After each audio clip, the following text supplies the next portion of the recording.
So when you see dolphins in a dolphinarium, we're talking about something so incredibly intelligent. To make it do a backflip for a fish is criminal, and all the dolphinariums throughout the world should be closed.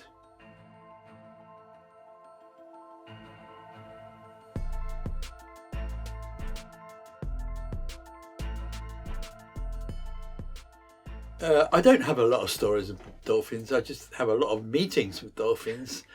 The most famous one was the one off the Algerian coast, where I was running a pirate course, which means... When you say a pirate course, what do you mean? You, instead of going in a straight line with the shipping channel, you enter and exit the bays. You go like that. And why is that? Well, it's not so much in the Mediterranean, but in other places such as Portugal, it would work much better, depending on the tides, because as the tide passes the bays, there are different currents that can help you go. It may be 1 knot faster, but at the end of a voyage, that could be half a day. And so I was doing that off the Algerian coast.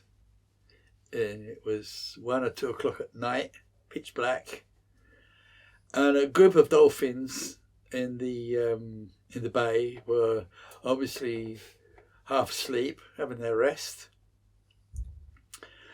And they heard me first, and then they saw me coming. So what people simply don't accept about dolphins is how incredibly high their level of intelligence is. If you can imagine, there they are, and they're doing their evening kip. Along comes a pirate in a pirate boat doing an erratic course. And they say to themselves, guys, there's a boat doing an erratic course. Yeah, there is. If he continues on that course, he's going to hit the rocks at the end of the bay. They make a calculation. They are underwater, and they make a calculation based on what they can hear, triangulating them, my boat, and the rocks, coming to a conclusion that I'm going to hit the rocks. Then they have a discussion. Should we do anything about this? We should. We should warn him. So how are we going to do that? We should torpedo him, and he should understand us. So you two go first, and you two you follow, and we'll stand by. So I see 2 torpedoes coming at me. When you say torpedoes, you mean like dolphins coming They fast? swim so fast through plankton that they create the phosphorus light in the water.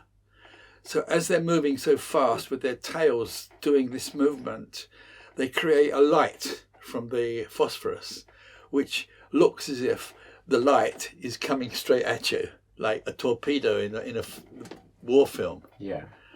And they do it 2 by 2. And then, of course, it's up to you to decide and understand what they're doing. What are they saying to you? What is their message? And of course, I immediately understood that they're telling me to move over because there's a danger in front of me. I should move to port to my left. And I understood, and I moved. And once I had moved, they stopped doing it, and they all popped up on my starboard bow. It's my right-hand side. Chatting, tick, tick, tick, tick, tick, tick, tick. I shouted to them, thanks very much, guys. I wasn't in any problem. I didn't have a problem. I knew what I was doing, but they didn't know I knew what I was doing.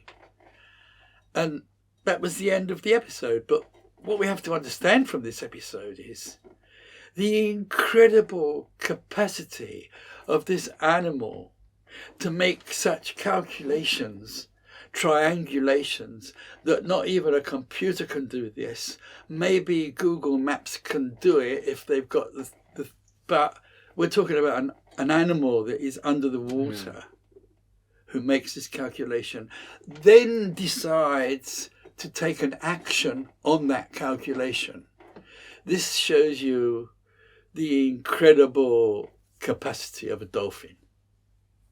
So when you see dolphins in a dolphinarium and the trainer, by throwing a fish, has taught the dolphin to do a backflip or clap his hands, and all the people clap, oh, great, that is a form of psychological torture to the dolphin.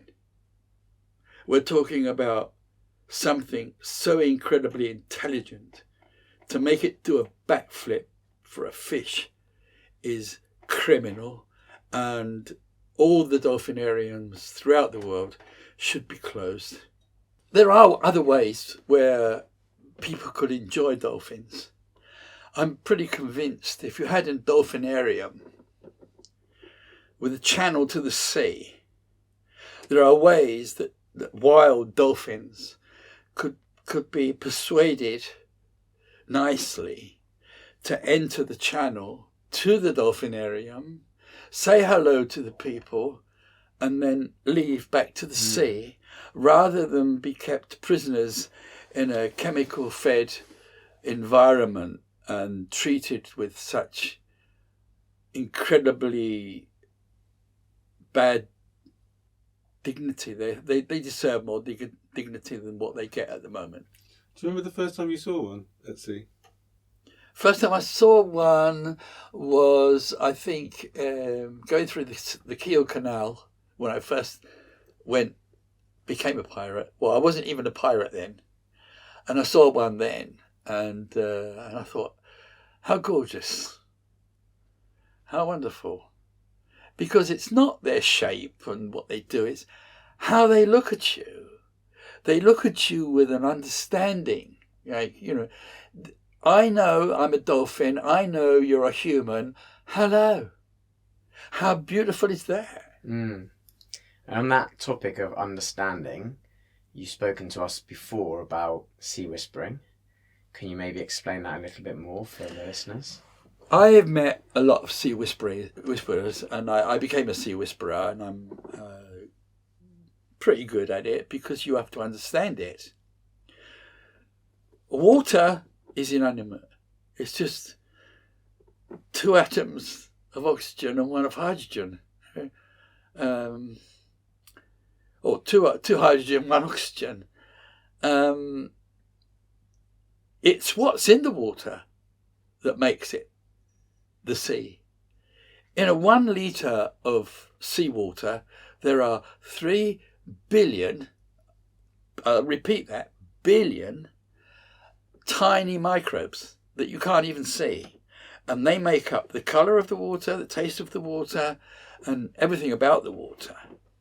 So sea whispering is whispering to them. And you can only arrive to them by starting at bigger things, such as cod. And what was your experience of sea whispering? In the Philippines, I was amazed that lone fishermen in little dugout canoes with balancers would go out, and they would go out today in all weathers, good or bad, and they need to catch 24 fish. With 24 fish, they will barter some fish for some rice, and they will feed their family for today. I was wondering, how on earth can they guarantee to catch 24 fish? I've been out there many times, I've caught 4, I've been out other times, I've caught 30. But they always catch 24 fish. So how do they do that? So the only way to find out is go with them. And they go out, they choose a place, and then they start speaking to the sea. And they speak in such a way as if the sea is a real person sitting in front of them, listening to them. And if they're sad, their voice will portray this sadness. If they're worried, they have problem, their voice will portray this problem. And the sea will generally react by gently pushing their boat 20, 30, 50 meters that way or that way. Because the sea will tell the fisherman, what you're after is over there. So they will push the boat over there, and the fisherman will catch 24 fish and go home. So they're not speaking to the fish. They're speaking to the sea. The sea is made up of millions and billions and trillions of microbes. They're speaking to the microbes. I know it sounds ridiculous. I know it's not easy to understand, but it's a fact of life. And if you can learn to do this, the more you do it, the more you practice doing it, even in the English Channel, you could do it, then you will understand that every single thing in the sea is connected. Some of these microbes eat each other. Some of them collaborate with each other. Some of them produce the oxygen that we're breathing right now. They've all got a job to do. Understanding that, understanding them, you understand the sea. And that is leading me to the problem of today. The problem of today is everybody knows, everybody talks about climate change.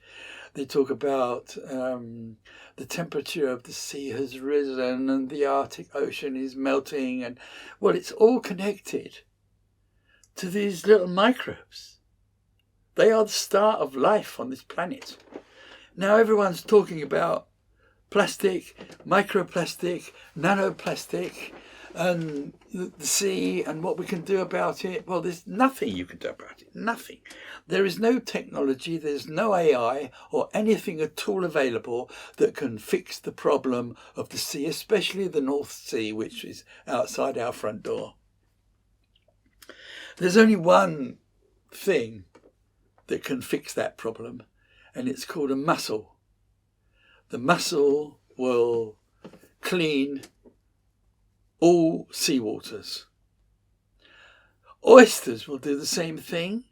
Clams will do the same thing, only they do it on the bottom because they live on the bottom, whereas a mussel can live all the way to the surface. The North Sea is currently in such a bad condition that apart from the plastics and the nanoplastics, the problem number one are the chemicals. The used biochemicals such as man-made antibiotics, anti-diabetic drugs that have passed through our human bodies and have gone into the system. They can't be filtered by the sewage systems and they eventually arrive in the sea. And this includes cocaine. As we speak, in the Thames estuary, there are places where the eels, who are of full length and should now be travelling to the Sargasso Sea to mate and create new eels, they are not bothering to go to the Sargasso Sea anymore because they're all chilling there saying, hey man, this is a cool place. Why should we swim 4,000 miles? Everything's cool here. Because they are all high on cocaine. Simple as that. And why is that? Just because of the junk that's come through? The cocaine that is used goes through your body, comes out in the pee. The pee goes into the system. It cannot be filtered. It's too small. And now it ends up in the sea. At the areas where it comes into the sea from the rivers, there they gather certain creatures, such as eels, for example, and they become high on cocaine. Now, if an eel, which is, let's call it a metre long, can become high on second-hand used cocaine, then imagine the effect on a tiny microscopic microbe that you can't even see.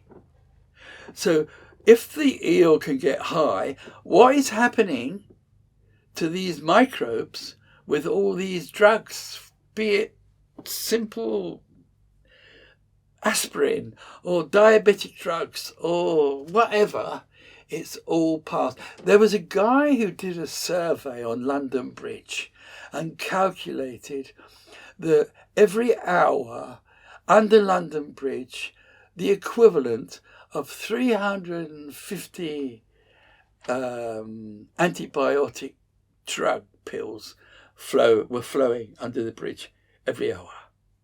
Where's it going? It's going to the sea. Mm-hmm.